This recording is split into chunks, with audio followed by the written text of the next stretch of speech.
Hey, everybody. Before we start today's episode, I've got to tell you something very exciting that's happening on April 10th and 11th. I'm doing a workshop called The Reboot, which all started 15 plus years ago when every day I would wake up thinking today is going to be the day where everything falls into place, and then it wouldn't be the day where everything would fall into place. I would mess up.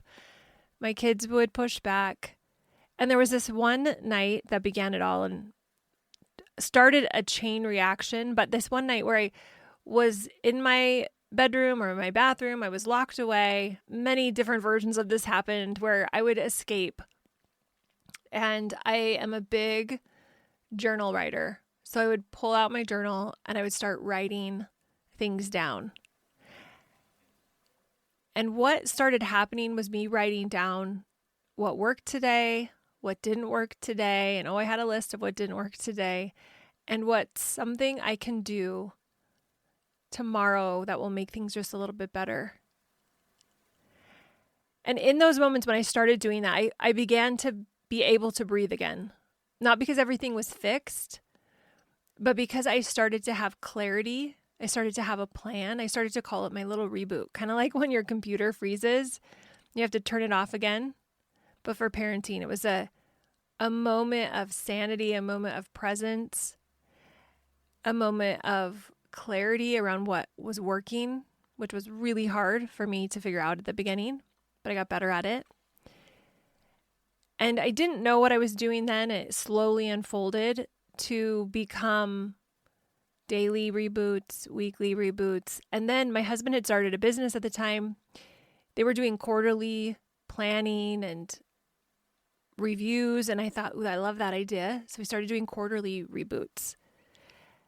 And what has happened over the years when I've done these reboots for myself is that I've been able to look at what's the next thing I want to focus on for the next 90 days. And for the first time ever, I'm going to do it with the public. I was going to do it just with my amazing moms inside of League. And then I thought it would be fun to open it up to everyone. So we're going to do it over 2 days. You're going to create one plan. There's going to be zero judgment. We're going to get all of the transformation that you need to prepare for the next 90 days because it is Q2. Businesses plan in quarters. And I think we should take parenting as seriously as business owners take their business. So if you're in League, you get this. If you aren't in League, I'm opening it up to you and you can get it for just $7, the cost of one of those fancy drinks you go through the drive-thru for in the morning. And I would love to have you. So I have a whole site that I wrote up very quickly, but it's there. And you can find it at connectmethodparenting.com/reboot, where you can see a little bit more about what we're doing. Where we're going to review what's happened. We're going to reflect. We're going to reset, and then we're going to rise up to create the most amazing, doable plan, simple, doable plan for the next 90 days that you can either run with on your own, or if you'd like a little bit of help, I'll talk about how I can help you do that. We're going to do a lot of talking and coaching and planning and workshopping and sharing. So come ready to feel the love and support from a very amazing community and create clarity around why things haven't been working and a very doable plan so that things will turn around for you in the next 90 days so that you can up level to the next level. I'm going to be doing it right along with you. We started something in League the beginning of this year called Your Best Year Yet. And this is one of the elements that is contributing to that for everyone. And I want that for every parent who wants that. So if you're in League, no, I'm so excited to walk you through this. If you're not in League, come join us. $7. Make this your best quarter yet. All right. Should we get on to the episode? Dr. Neufeld says over 95% of the problem behavior of children was never intended. It was not on purpose. Welcome to the Connect Method Parenting Podcast, where correction is out, connection is in, and your kids want to listen to you. I'm Andy Martineau, creator of Connect Method Parenting, here to help you stay calm, confident, and connected no matter what. Hey, everybody. Welcome back to the podcast. I'm so excited about today's episode. We're diving into something that's absolutely fundamental to Connect Method Parenting, something I call the power of seeing your child. It's a concept that is straight out of my book. It's one of those game-changing mindset shifts that can completely transform your relationship with your child. And I really do mean completely transform it. So today we're going to explore what it means to see your child versus trying to correct your child. This distinction is at the heart of Connect Method Parenting. And it's one of the top reasons parents get stuck in frustrating cycles with their kids when there's off-track behavior. I've been thinking about this topic a lot lately. I've had so many conversations with parents who are exhausted from trying to fix, quote unquote, fix their child's behavior. They're using consequences and rewards and timeouts and sticker charts and you name it. And they're feeling like nothing's working. Does that sound familiar? That was so my vibe back in the day. I was trying to fix the kids. I was using everything I knew, the consequences, rewards. I had a family store that they could buy little things if they earned it, all of the things. And still, the benefit of that, the listening improvement would be so short term. The kids wouldn't be listening very long. Everyone would be frustrated. So if this sounds familiar to you, I know it because I've been there. So let's start by talking about what I call the correction trap. This is a belief that good parenting is all about correcting your child's behavior, teaching them a lesson. It's this idea that when your child does something wrong, your job is to train them, is to help them know that they did something wrong, is to correct them, is to make sure they don't ever do it again by giving them a punitive consequence, by giving them a lecture, by taking something away that they love. This belief is so deeply ingrained in our parenting culture that most of us don't even question it. We think, of course, I need to correct my child when they're being rude or not listening or making a mess. That's my job as a parent. I need to give them a consequence. I need to make this painful for them or make this uncomfortable for them so they don't do it again. But here's the thing. This approach is based on a fundamental misunderstanding of what's actually happening when our child's behavior goes off track. When we're stuck in this correction mindset, we see our child's behavior as the problem that needs fixing. We think, my child is being disrespectful and I need to correct that. Or my child isn't listening and I need to fix that. But what if I told you that your child's behavior isn't actually the problem? What if I told you that their behavior was information, valuable information about what's going on inside of them, what's going on with their nervous system? This is where the concept of seeing your child comes in. In my book, I talk about seeing your child, and I describe that this means looking beyond their behavior to understand what's happening underneath it. It means recognizing that behavior is communication and that our job as parents isn't to correct the communication. It's to understand the communication. It's to understand the message. I was recently revisiting some of the work of Dr. Gordon Neufeld. If you've been around me much, you've heard me talk about him. I think he's fantastic. If you're not familiar with him, he's a brilliant developmental psychologist whose insights have deeply and profoundly influenced my approach to parenting. So I was revisiting some of the things I've learned from him over the years, and he talks about this idea that many of today's parents are reaching out to everyone and everywhere for advice on what to do about their child's behavior, because we are trying to make sense of our children from the outside in. And when we do this, we are more likely to fall into what he calls the fundamental attribution error, or assuming that whatever our child did was on purpose and thinking we fix it by fixing the behavior. So we ask ourselves, or we ask them rather, why did you hit your sister? Why did you lie? As if they sat down and thought about it and that they had a reason, that they calculated this behavior they were going to do, hitting their sister or lying. But Dr. Neufeld says over 95% of the problem behavior of children was never intended. It was not on purpose. This is so important. And if it was never intended and not on purpose, it's coming from somewhere else. There's an emotional problem. There's a relational problem. It's subconscious. It's coming because they didn't feel safe. There's something else to understand. So this is so important that we get this. When your child is having a meltdown in the grocery store, which happened to me so many times. Can you imagine taking 6 kids to the grocery store? It was hard not to have a meltdown. So when a child inevitably had a meltdown when I took them to Target or Walmart or wherever we were going, they're not trying to embarrass you. I had to remind myself of this. They're not trying to embarrass me. They're not trying to make my life difficult. They're communicating something. Maybe they're overwhelmed or tired or hungry. Maybe they're feeling disconnected. Maybe something didn't go well at school. Maybe their sibling said something that hurt their feelings. There's a reason. Maybe they just don't want to be at the store. They don't like that we're there. They're tired of it. They don't have a big attention span or the ability to behave that long in the store. Or let's take a teenage example. When your teenager slams their door and refuses to talk to you, they're not being disrespectful just to push your buttons. They're communicating something. Maybe they're feeling misunderstood. Maybe they're feeling judged. Or they don't like what's going on. They don't feel like they have enough autonomy. They don't feel like they like what's going on at school. They're feeling embarrassed about a test that they didn't do well on. A friend didn't text them back. There's so many reasons.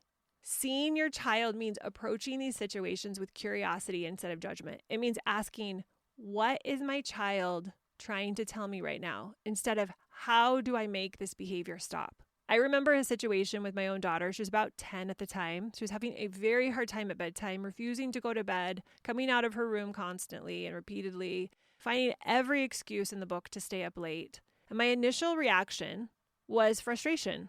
I was still working through changing my mindset. I was a human. I was tired. Like so many reasons, right? That the thought came to me, why is she being so difficult? Why can't she just go to bed? She needs the sleep. And for a moment, I was stuck in this correction mindset. I saw her behavior as a problem that needed to be fixed. And then I noticed what I was doing. I said, oh, wait, I'm falling back into the old trap. I'm seeing behavior as a problem, not as communication. What is it saying? I paused, I shifted, and I decided to try to really see her. I realized something really important. Her behavior wasn't the problem.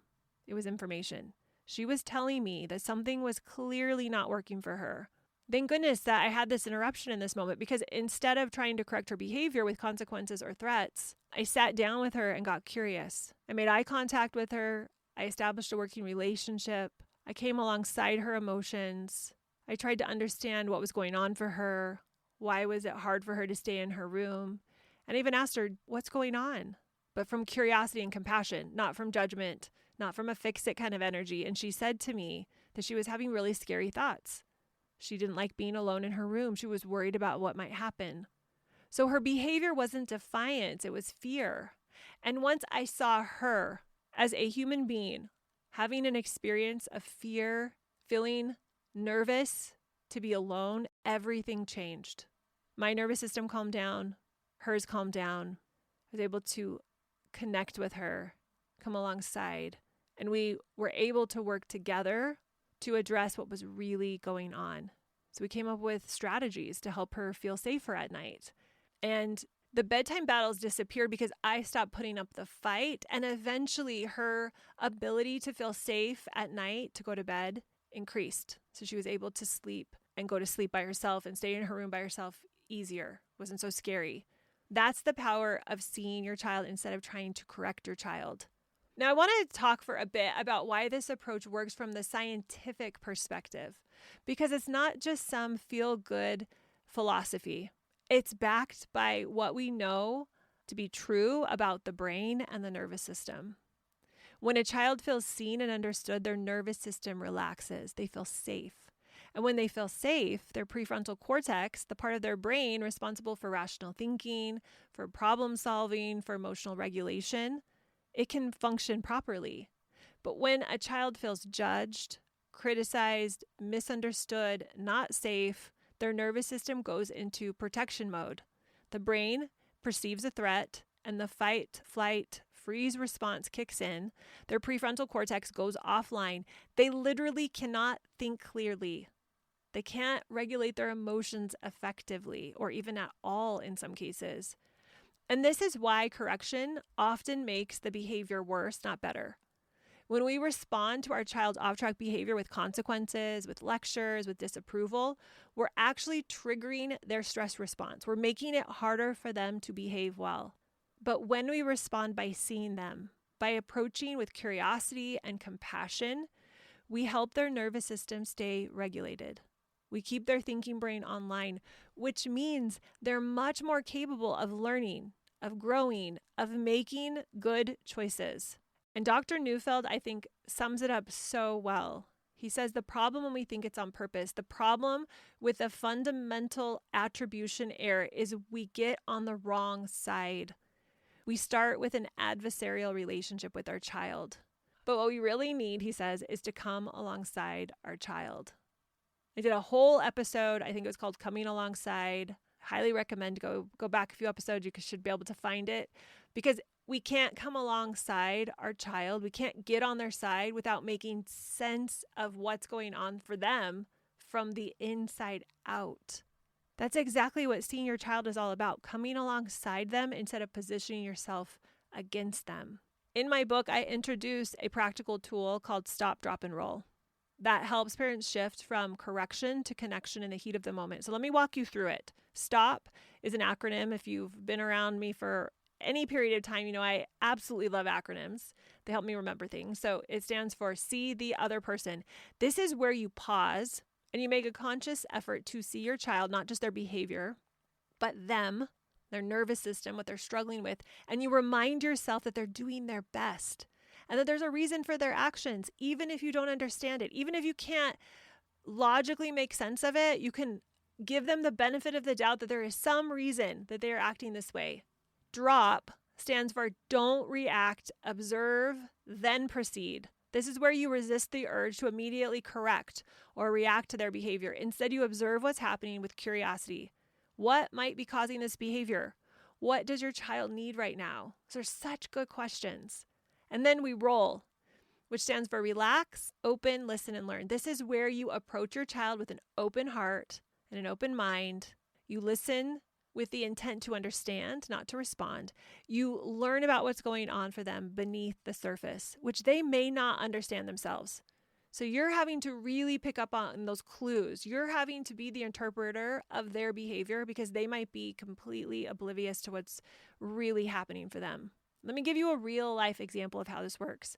A little while ago, I was working with a mom who was struggling with her 7-year-old son's aggression towards his sister. He would take her toys and push her to the ground and antagonize her, especially when this mom was busy and distracted. And this mom had tried everything in the correction playbook when she had come to me. She had tried timeouts and taking away privileges and teaching the child with lectures about being kind, but nothing had worked. In fact, when she came to me, she said, it feels like it's getting worse. So I helped her go through the stop, drop, and roll process. First, can we stop and see your son as a whole person, not just his aggressive behavior? Remember, he's a good kid who's struggling right now. He's not mean or bad. So we went back to this moment, one of the scenarios where he was being aggressive, and we visualized what it would be like for her to see her son who was struggling instead of the way her brain wanted to label him as mean or aggressive. And then we did the drop. So can we drop your immediate reaction? And this was all in hindsight, we were visualizing it. Can you drop your reaction to correct and to punish and instead observe the pattern? And doing this work, going back and reliving a situation and seeing if we could respond differently. Like, when does this behavior happen? Like, is it happening before bedtime? Is it happening in the morning? And taking moments where it's happening and going back and revisiting it and trying to understand for our benefit so we can show up the best we can in the moment to help our children show up the best they can is so powerful. So we might ask ourselves, what might be triggering him? What might be bothering him? How is this developmentally appropriate? And then we went through roll. So same scenario, we're going through this little moment where her son was being a little aggressive, and can we roll with it with an open, curious approach? Can we relax, open, listen, and learn?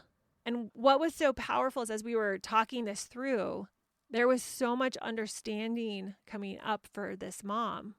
She was noticing things that she had missed and things she could have done, coming alongside, being able to separate the children, not being so dysregulated herself. She could see things differently. And she said, one of the things I could say maybe is, it looks like you're having a hard time, and redirecting. We came up with some ideas of how she could respond with so much compassion and firmness in the moment with some play, or she could try to redirect. And so many light bulbs were going off. So the next time it happened, she went through the stop, drop, and roll. And she told me something that was so fascinating. She was able to do it fairly well. She said, I need to practice some more, which makes sense. Take some repetition to get this stuff down.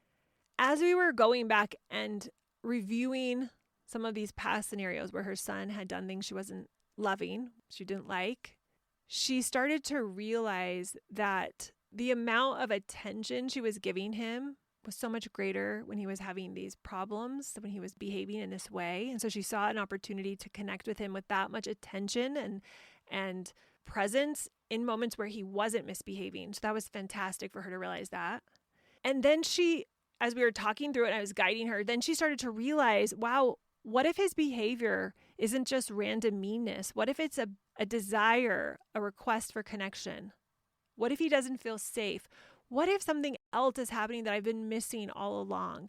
And she started to understand that the real message behind his behavior was something that she hadn't been seeing. And now she could start to discover it and then start to address the problem.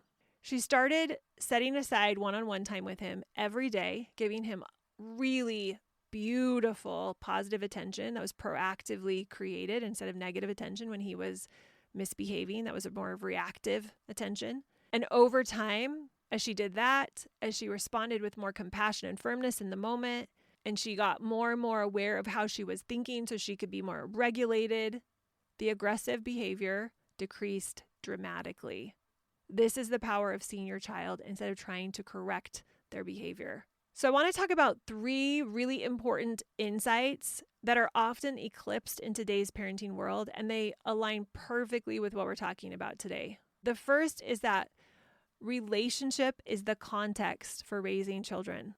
The attachment of a child to the adults in their life is the single most important factor in their development. That's why seeing your child and truly connecting with them is so important. It's so powerful. Second, emotion is nature's answer, not a problem.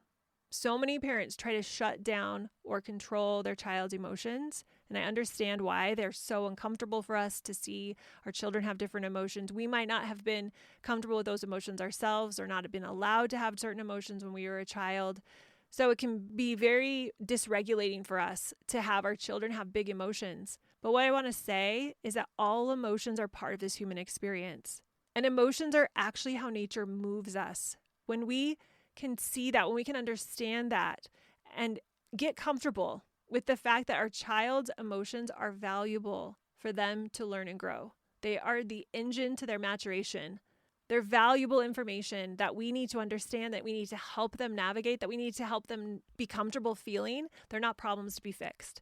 And when we can allow space for our child to have whatever emotion comes up and we have the capacity to handle that emotion, they will have the capacity to handle it too. They will move through the emotion, they'll process it, they'll feel it, and as a result, they will become more and more emotionally mature. Third, play is essential for healthy development and well-being. Play is nature's workshop. It's where children can process emotions, they can practice skills, and develop in a safe context. When we're too focused on correction and outcomes, we often squeeze out this vital and essential role of play. These insights reinforce why seeing your child is so much more effective than trying to correct them. When we focus on relationship, when we honor emotions, when we make space for play, we're working within nature's design rather than against it. Now, I know you might be hearing me say this and you might be thinking, but Andy, if I don't correct my child's behavior, aren't I just letting them get away with it? Won't they just think it's okay to act that way? This is probably the most common concern I hear from parents when I talk about moving away from correction, and it's a valid question, but here's the thing. Seeing your child doesn't mean you don't have boundaries. It doesn't mean you don't have limits. It doesn't mean you let harmful or disrespectful behavior continue unchecked. It means you approach the situation differently. Instead of focusing on making the behavior stop through punishment or through consequences, you focus on understanding what's causing the behavior and addressing the root cause. When you do this, the behavior often resolves because the underlying need is met. And if the behavior doesn't resolve, if it doesn't get better, you can still set a very firm and compassionate limit. But you do it from a place of connection and from understanding, not from correction and judgment. For example, you might say, I can see you're really frustrated right now, and that makes sense. And the answer is no. Let's figure out another way to let out your frustration. This approach acknowledges their feelings, so you're seeing them, while still maintaining a clear boundary about the behavior, clear limit about the behavior. So it's both compassionate and firm. And I call this setting a connective limit, where you're firm about the rule, about the boundary, about the limit, but it's coming from a place of compassion and understanding rather than judgment. So if you think about it, if a police officer pulled you over for not having your license plate on, the officer is going to set a clear limit. Hey, you need to get your license plate on your car. This actually happened to me. It's the craziest thing. Actually, it wasn't my license plate. It was the registration stickers that you put on that shows that you've paid to have your car registered. So we had moved and the car had to get re-registered. And for some reason, the stickers just never got put on. It was the weirdest thing. They just never got put on. The car had been registered, but the stickers had never been put on. So I got pulled over. I was with my sister-in-law. We were going to brunch. Or no, we were going to get our nails done. Anyway, we were doing something. She was getting married in a few months, and we were going and doing something fun to celebrate. And I got pulled over, and I do not like getting pulled over. Anyway, got pulled over, didn't have any stickers on it. I couldn't figure out where they were. They weren't even in the car. And the officer set a really clear limit. Like, you need to get your stickers on your car. But he did it with so much kindness and understanding, not shame or judgment. Now, maybe a different police officer might do it with shame and judgment, but this one didn't. He just said, hey, you got to go get those on. He was able to look up the license plate and see that it had been registered, but the law is I have to have the stickers on. So he did it very firmly, and he made it really clear what the rule was and that I needed to get them on.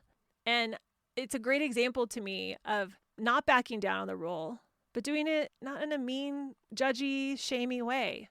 So think about that. How are you setting this firm limit, and why not set it with compassion and firmness? How would you like someone as an adult, if someone needed to set you straight, needed to set a limit like this police officer did with me, do you respond better to kindness and understanding or shame or judgment? I will tell you, for me, I was so glad he was kind and understanding, but very firm, because the shame and judgment would have made me upset or would have made me feel bad. It just would have been a totally different experience. So another objection I often hear is, but my child needs to learn that there are consequences for their actions in the real world. And yes, that's true. But here's the question. What do you want your child to learn from those consequences? Do you want them to learn to make good choices only to avoid punishment? Or do you want them to develop intrinsic motivation to do the right thing because they understand the impact of their actions on themselves and others? When we rely on correction, when we rely on consequences, we're teaching external motivation. Behave well to avoid this punishment, or behave well and you'll get this reward.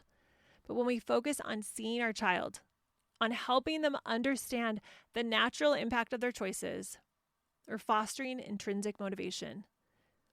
We're sending the message, hey, behave well because it feels good, because it creates positive connections with other people, because you feel productive. Which approach do you think will serve them better in the long run? And if you want to flip it, ask yourself this: which approach do you think would serve you better in the long run? What would you respond better to?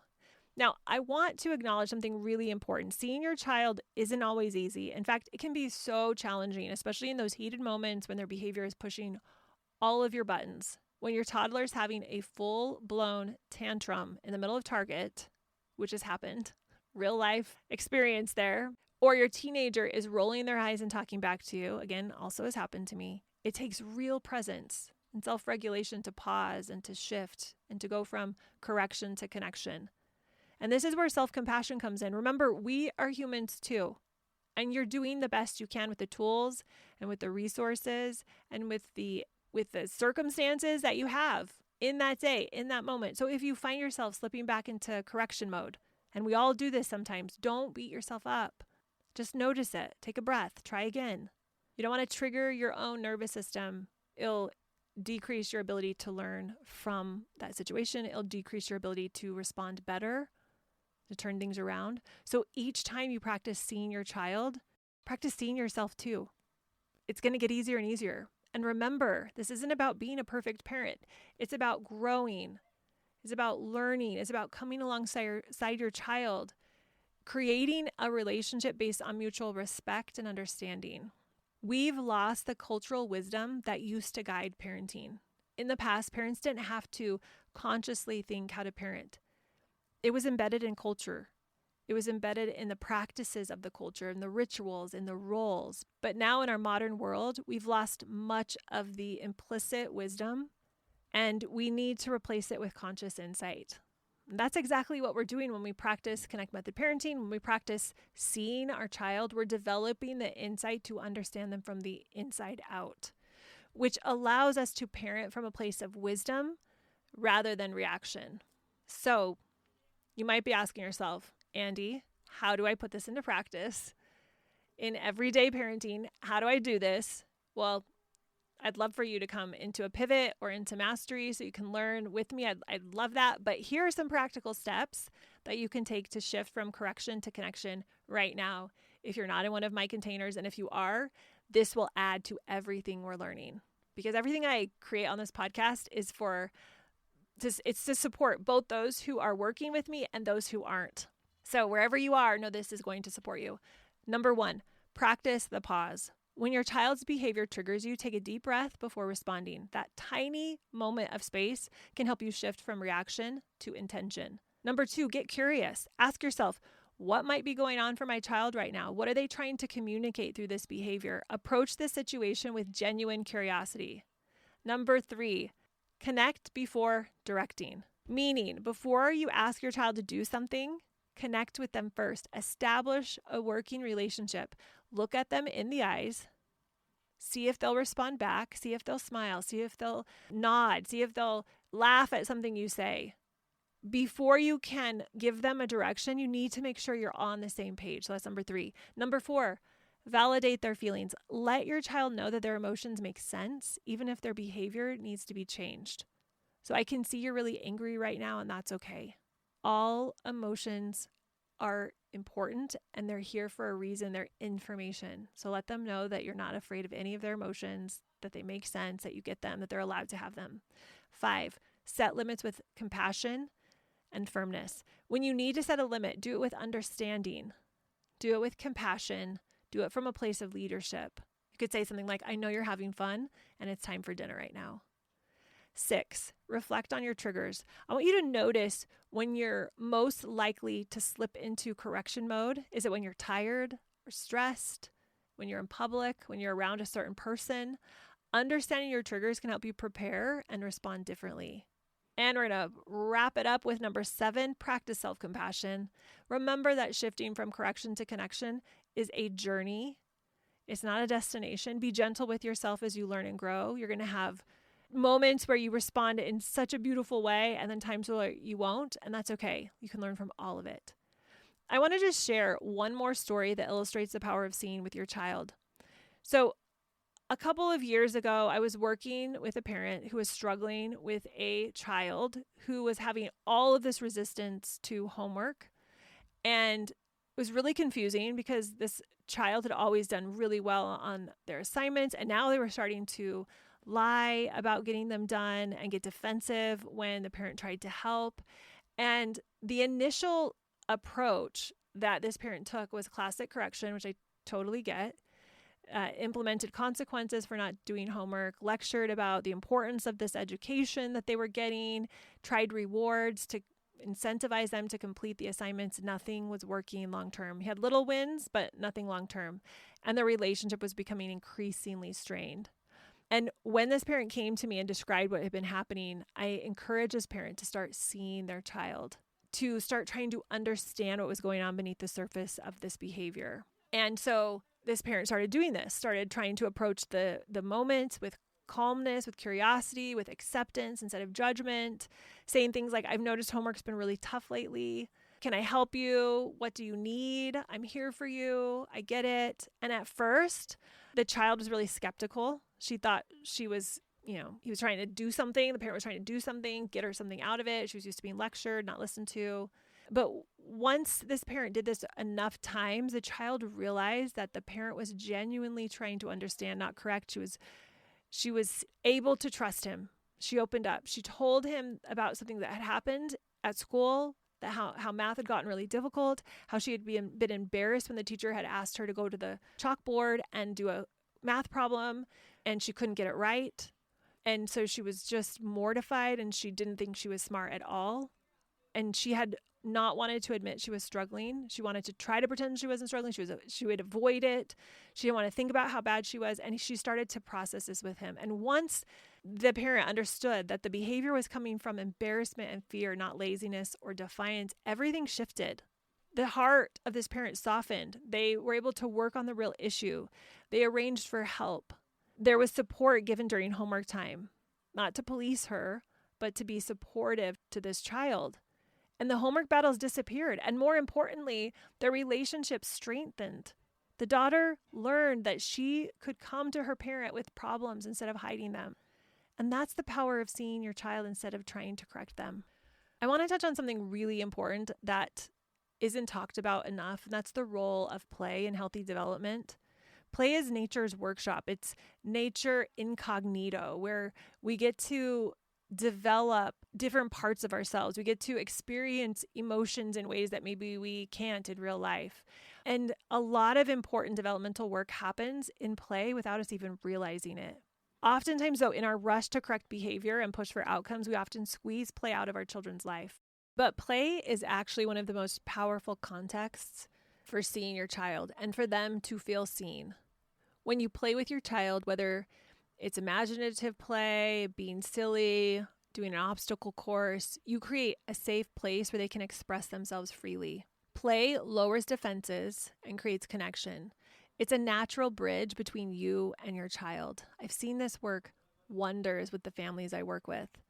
One mom was struggling with her son who had become increasingly defiant and angry. And instead of focusing on correcting the defiance, I suggested she set aside 15 minutes a day for child-led play, where her child got to choose the activity and directed how they played. And she said at first it was super awkward. She was so used to being in the teaching and correcting role, but as they established this daily play ritual, something magical happened. Her son began to open up during play in ways he had never done during their serious conversations. She got a glimpse of what was going on for him through his play, his fears, his frustrations, his dreams. And as their connection strengthened through play, the defiant behavior began to decrease. He got a lot of that foul frustration out during play as well. He felt seen, he felt understood, he felt safe with her. He didn't need to act out to communicate his needs as much because he was getting them out in play. So if you're trying to shift from correction to connection, don't underestimate the power of play. It's not just quote unquote fun time. It's a vital context for seeing your child and for them to feel truly seen by you. So even though we've lost the cultural wisdom that used to be guiding parents in the past, and that parents used to not have to consciously think about how to parent because it was embedded in cultural practices and rituals and roles, we can intentionally start reintroducing that cultural context, those guiding principles, those rituals, those practices, those roles today, once we realize that that's what's missing.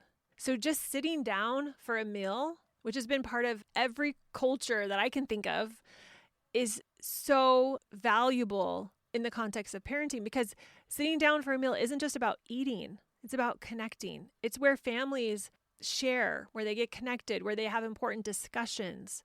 That is a ritual that we can reintroduce and prioritize in our family if we haven't been doing that. Because in our modern, fast-paced world, we've lost so many of these cultural practices that naturally foster connection. So looking for things that can be done regularly to introduce connection is something I would encourage everybody to do. Because when we don't see it, we become more susceptible to parenting by correction or by Google or whatever the latest trend is. But if we can go back to the roots of parenting through relationships, parenting through safety, parenting through connection, so many things will start to turn around. This is why conscious insight or knowledge through our language and through our words, as opposed to knowledge without words, is so important today. We need to deliberately understand and cultivate the understanding that used to be implicit in culture.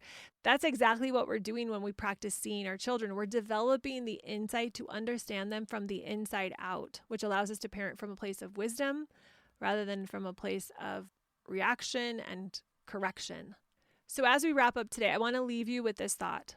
One of the greatest gifts you can give your children is to truly see them, to look beyond their behavior to the beautiful and complex whole person they are. When our kids feel seen, when they feel understood, they develop a secure sense of self. They learn that their thoughts and their feelings and their experiences matter. They build the emotional intelligence to understand themselves and others. And they develop the intrinsic motivation to make good choices, not out of fear, not out of trying to avoid punishment, but out of genuine desire to contribute positively to their relationships and communities. This is the foundation of Connect Method parenting, moving from correction to connection, from fixing to understanding, from judgment to curiosity. So I want you to start asking yourself 2 transformative questions that align perfectly with what we've been talking about today. First, what do I see instead of what should I do? This shifts us from reaction to understanding. Again, what do I see instead of what should I do? And second, what does this child need from me to enable nature to do its good work? This reminds us that our job isn't to force or control development, but to create the conditions where our child can fulfill their potential, where they can flourish. So these questions can guide us as we practice seeing our child, helping all of us stay focused on what truly matters in parenting. It's not always easy. I get that. Having 6 kids in 8 years was anything but easy. But when we can parent from a place of connection, it feels so worth it. The investment to shift our brains, to change the way we're seeing our kids, to show up differently as a parent is so worth the investment of our time and energy. Because the relationship that you build with your child through seeing them will last a lifetime. Long after the specific behaviors you might be worried about today have faded into the distant past. So next time your child's behavior pushes your buttons, I invite you to pause, take a breath, and ask yourself, what would happen if I tried to see my child right now instead of correct my child right now? This simple shift could change everything for you. Thank you so much for listening today. I really love creating these episodes for you all to listen to. If you found this helpful, I would love it if you shared it with another parent who might be interested in hearing this message. And if you haven't subscribed or left a review on the podcast and have time to do that too, that would mean the world to me. It helps get this out to more people. And I want to also just say, I want you to remember, please remember, you're doing such an important work, and that your commitment to growing as a parent is one of the greatest gifts you can give your child. All right, I'll talk to you all next time. Have a great day. Bye.